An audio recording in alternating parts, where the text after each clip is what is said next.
Are you looking to transition to a new role?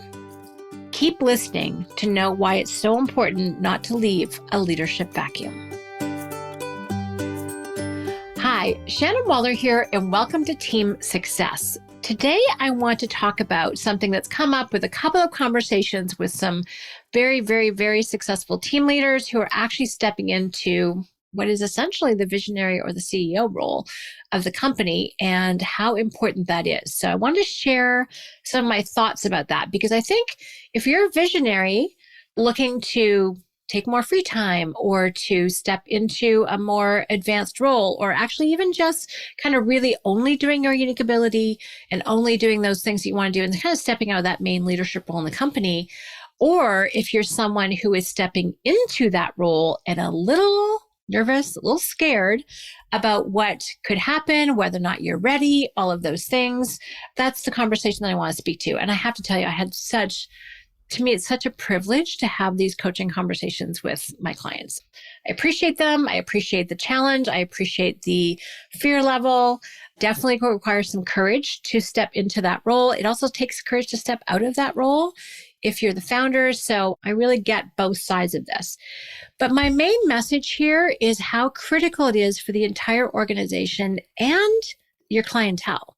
So whoever your customers, your clients, your clientele are, it's really important that there is someone very clearly at the top who can and will make decisions. So really the theme here is to not leave a leadership vacuum. And this happens on both sides. It's really important that even if you're wanting to take more time away, that you say, okay, if I'm not here, who's in charge? And if you're the one who's been tapped to be the one in charge, that you don't go, oh, I'm not quite ready. It's like step in is the coaching that I want to give you, because a leadership vacuum is really detrimental to the organization. So let me just talk about that for a moment. So the whole point here is to not leave a leadership vacuum. And why that's so important is because if anything, even the smallest effect is that decisions don't get made.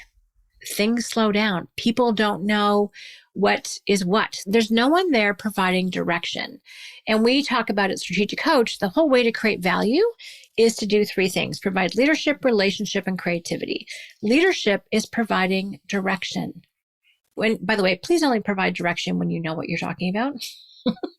From your unique ability, providing direction when you don't know what you're talking about, a little challenging, which is probably what some of the hesitation is because you haven't run into every situation yet, if you're looking at being the one stepping into that role. But it's super important to that. And then providing confidence is really what relationship is about. And creativity is about providing capabilities, which you have a ton of, or you would not be tapped for this role. So it's so critical if you're going to create value for the organization in this role to appreciate and to recognize that it really is about providing direction, to provide confidence, and to provide capability. Now, hopefully you are confident in your capabilities. It's, again, how you got where you were. But the other parts can feel a little more challenging because you're used to someone else being in charge. You know, the buck hasn't stopped with you in a lot of areas before. But it's so critical for your company to know, again, this is both your team members, the people backstage. Decisions don't get made if there isn't someone saying, yes, we're going to do this, or no, we're not going to do that. But it's also really important for your front stage audience to know that there is someone in charge. There's nothing that anyone likes less than seeing a rudderless company. It strikes fear into the heart of everyone. It's like, oh, well, so-and-so stepped out of the role, but so-and-so is supposed to kind of be taking over, but they don't seem like they're fully in it yet. And there's this vacuum, and things don't happen when there's a vacuum. Decisions don't get made. Contracts don't get signed. People don't have confidence. They don't say yes. There's too much uncertainty. We've been talking a lot about uncertainty in Coach recently, and it just provides too much uncertainty. So it is so critical to make sure that, you know, if there's a new visionary, if someone's stepping out and someone else is stepping in, that you provide a lot of certainty to the inside team. Let them know who's in charge. You can also let them know you don't know everything. They'll appreciate that, but they'll really appreciate that you are willing to take ownership of that seat. Obviously, if you're following the EOS model, you want to make sure that you've got it all sorted and you know exactly what you're accountable for. EOS has a ton of great information on that. You can get that through Traction. You can get that through What the Heck is EOS? Lots of great resources for that. Check out eosworldwide.com if you want to learn more. But it's really important that you take ownership of that seat so that someone's in it. Not half in it, not just a leg, not just an elbow, not just an arm, but actually fully in that seat and owning it. It doesn't mean you have to know everything. It doesn't mean you have to be perfectly ready. There's no such thing. You'll be, as one of my YouTube artists I follow, Shaded Candle, she says, perfectly imperfect. That's exactly what you're going to be. And it's just really key, again, that it's way more important that you are taking ownership of that seat than whether or not you feel perfectly capable to do it. That's really the point that I want to make today. So how can you take action on this? How can you prevent that uncertainty from sending weird ripples throughout your organization and throughout your marketplace? Because again, you really don't want to do that. Well, if you are the person leaving that seat, you can give the person who you pointed out that will take over for you a huge vote of confidence, both front and backstage. So let your entire community know that this person has your vote. They have your confidence, even though, again, they haven't had your probably decades of experience, that they are very capable. You believe in them. You trust them. You know that they will learn as they're going. This is really an on-the-job training kind of situation. You never know what you're going to run into. And that if possible, you're still available to give advice and that to be a sounding board, but this person is in charge. The clarity that that provides, the certainty that that provides is very calming for people, even if they don't necessarily like the decision. Maybe they don't want you to leave. Maybe they're not totally smitten with the person you put in place. Doesn't matter. What's far more important is to not leave that leadership vacuum.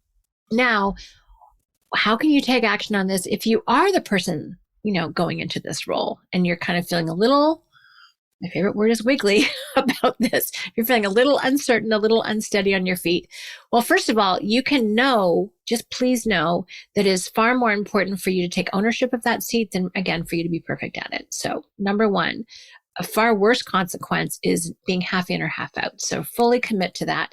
And if you think about our 4Cs model, when you fully commit, you'll then immediately enter into the courage phase. In the courage phase of our 4Cs learning process, by the way, the more fully you commit, the shorter the period of courage. So courage is knowing that you don't know and being willing to do it anyway, and being willing to put in the time, the effort, the questions, sometimes the humility, sometimes putting your ego aside to go, not quite sure how to handle this situation. I can use some help. Figure out who your who's are. Think about, okay, build your network. That's another podcast you'll be hearing shortly. Tap into your resources. You don't have to know it all right now. So be really proactive in terms of, figuring out what you don't know and making some of those uncertainties more certain. But also, again, just give yourself a lot of grace. Be very honest, be very transparent, but also be confident. You can be confident and have some uncertainties. Those two things are not mutually exclusive. And just enjoy it. Know that you will learn a ton. Reach out to the person who is before you. Let them know, hey, this is what's working. This is what I could use some advice on. I'm not quite sure what direction is best for the company on this one. What's your success criteria for making this kind of decision? Ask those questions. Those are really powerful. Being isolated or alone with it is one of the worst things that you could do. So my point is, be there. And when you make that commitment and you're willing to go through the courage, you will develop the capabilities incredibly rapidly. This is the opportunity to have this be one of the fastest and best growth periods of your life, both personally and professionally. You have an opportunity to expand your capabilities incredibly rapidly. And then when you pause and look back, please make sure you don't go into what we call the gap. You want to measure your progress, not perfection, and just realize how much you gained. And that will give you a ton of confidence about your next level of growth and about your next your next commitment, which means you'll immediately go into that courage phase again, which is kind of fun. So that's what we call the 4Cs growth process. So I hope you are inspired if you are someone considering leaving your visionary seat and putting someone else in place, that this is exactly what needs to happen. If the person's stepping into this seat, please know that the most important thing is to not leave a leadership vacuum. I'm someone who, from a personality perspective, is what's called D dominant, as well as I influencing. This is DISC. There's also S supportive and C conscientious or cautious. And D's really, by the way, apparently only 10% of the testing population are Ds.